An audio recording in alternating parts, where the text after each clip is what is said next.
Halo everyone, pada kesempatan kali ini kita akan mempelajari mengenai teori asam basa. Tujuan pembelajaran yang akan dicapai yaitu peserta didik mampu mendeskripsikan asam dan basa menurut para ahli melalui reaksi asam basa. Let's go! Pada materi sebelumnya kita sudah mempelajari mengenai pengertian, sifat, dan contoh asam basa. Lalu, apakah yang dimaksud dengan asam dan basa menurut para ahli? Yang pertama, teori asam basa menurut Arrhenius. Menurut Arrhenius, asam adalah zat yang menghasilkan ion hidrogen. Contohnya, jika HCl dilarutkan dalam air, maka akan terion menjadi H+ dan Cl-. Oleh karena itu, HCl termasuk senyawa asam karena menghasilkan ion H+. Sedangkan basa menurut Arrhenius adalah zat yang menghasilkan ion hidroksida atau OH-. Contohnya, NaOH apabila dilarutkan dalam air akan menghasilkan Na+ dan OH-. Oleh karena itu, NaOH termasuk senyawa basa karena menghasilkan ion OH-. Teori yang kedua dikemukakan oleh Bronsted and Lowry. Mereka mendefinisikan bahwa asam adalah zat yang dapat mendonorkan proton atau donor proton, sedangkan basa adalah zat yang dapat menerima proton serta senyawa lain atau akseptor elektron. Terdapat istilah yaitu asam konjugasi adalah asam yang kelebihan H+ terhadap basanya, sedangkan basa konjugasi adalah basa yang kekurangan 1 H+ terhadap asamnya. Contohnya pada reaksi amonia NH3 dan air H2O, yang dimana H2O bersifat asam karena dapat memberikan proton atom H+ kepada NH3 menjadi NH4 dan OH-, sehingga NH3 berperan sebagai basa karena dapat menerima H+ dari H2O. Teori ketiga dikemukakan oleh Gilbert and Lewis.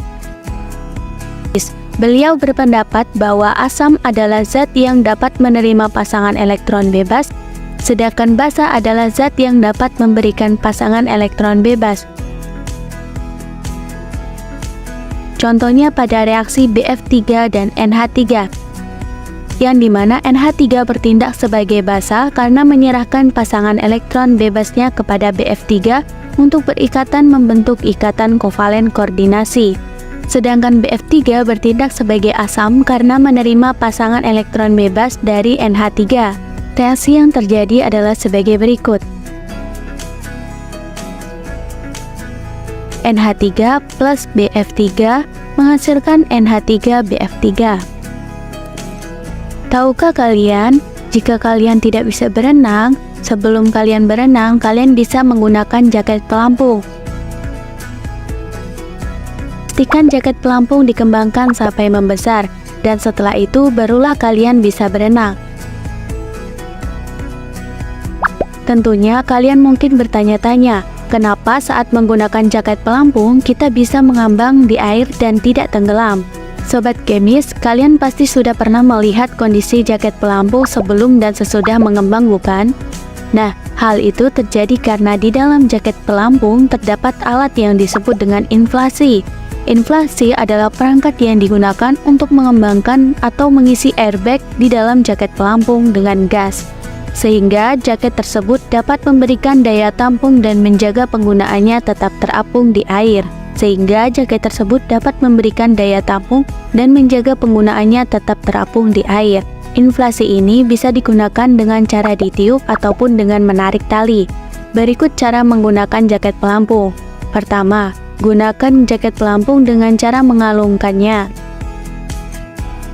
Kemudian, pasangkan kancing dan eratkan tali ikatan jaket pelampung pada pinggang.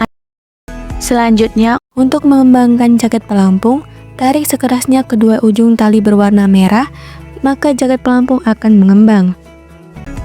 Anda juga bisa mengembangkan jaket pelampung dengan cara meniup pipa karet. Setelah itu, lampu akan menyala jika sumbat baterai terlepas dan baterai terendam air. Selain itu, jaket pelampung dilengkapi dengan peluit yang berguna untuk menarik perhatian. Jadi itulah cara menggunakan jaket pelampung. Untuk selanjutnya, yuk kita bahas apa yang terjadi di dalam sistem inflasi ini. Jadi, dalam inflasi terjadi reaksi antara HCl dan NaHCO3 yang menghasilkan gas CO2. Gas CO2 inilah yang kemudian mengisi airbag di dalam jaket pelampung untuk membuatnya mengembang.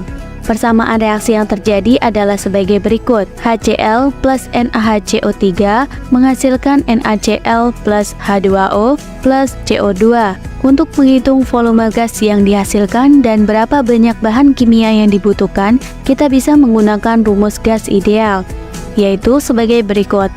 Tekanan gas dalam Pascal dikali volume gas dalam meter kubik sama dengan jumlah mol gas dikali konstanta gas ideal dikali suhu gas dalam Kelvin. Dengan rumus ini, kita bisa menghitung berapa banyak gas yang dibutuhkan agar jaket pelampung bisa mengembang dengan baik dan memberikan daya apung yang cukup. Lalu, teori manakah yang sesuai dengan reaksi tersebut? Terima kasih Sobat Kemis telah menonton pembelajaran kali ini.